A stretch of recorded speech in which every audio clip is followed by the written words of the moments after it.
Facebook, Instagram, WhatsApp, Telegram എന്നീ സാമൂഹ്യ മാധ്യമങ്ങൾ വഴി ഇരകളെ തേടിപ്പിടിച്ച് ഭീഷണിപ്പെടുത്തിയും വലിയ ലാഭ വാഗ്ദാനം നൽകിയും പണം തട്ടുന്ന രീതി ശ്രദ്ധയിൽപ്പെട്ടിട്ടുണ്ടോ?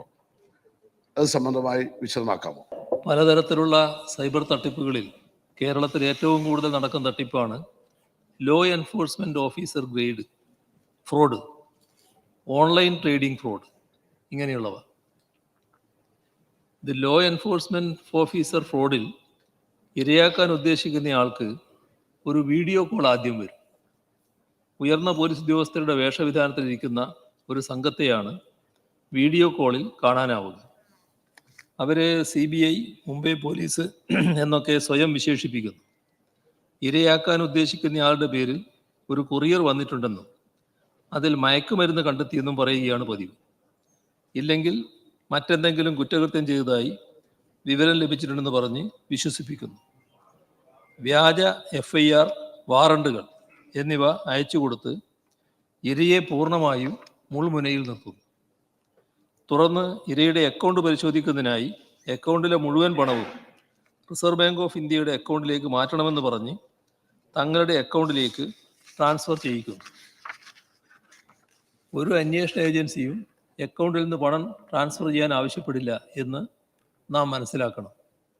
അക്കൗണ്ടുകൾ മരവിപ്പിക്കാനും ബാങ്ക് മുഖാന്തരം ഏത് പരിശോധന നടത്താനും അന്വേഷണ ഏജൻസികൾക്ക് കഴിയുമെന്നിരിക്കെ അവർക്ക് പണം ട്രാൻസ്ഫർ ചെയ്യിക്കേണ്ട ആവശ്യമില്ല എന്നതാണ് വസ്തുത.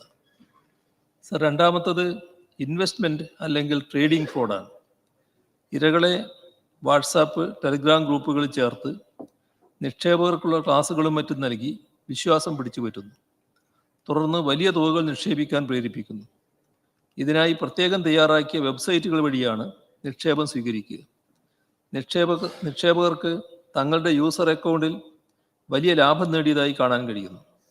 എന്നാൽ നിക്ഷേപിച്ച തുക മുഴുവൻ നഷ്ടപ്പെടുകയും ലാഭം കിട്ടിയതായി കാണുന്ന തുക പിൻവലിക്കാൻ കഴിയാതെ വരികയും ചെയ്യുകയാണ് ഇരകൾക്ക് തട്ടിപ്പ് മനസ്സിലാകുന്നത്. ഇത്തരം കെണികളിൽ വീഴാതിരിക്കാൻ നാം പ്രത്യേകം ശ്രദ്ധിക്കേണ്ടതുണ്ട്. ഇങ്ങനെയുള്ള സന്ദർഭങ്ങളിൽ അടിയന്തര സഹായത്തിനായി ടോൾ ഫ്രീ നമ്പറായ 1930 ഇതിൽ പരാതിപ്പെടുകയാണ് വേണ്ടത്. പണം നഷ്ടപ്പെട്ട് 1 മണിക്കൂറിനുള്ളിൽ, അതാണ് അതിൻ്റെ ഗോൾഡൻ അവർ, ലഭിക്കുന്ന പരാതികളിൽ പണം വീണ്ടെടുക്കാൻ കഴിഞ്ഞ അനുഭവമുണ്ട്.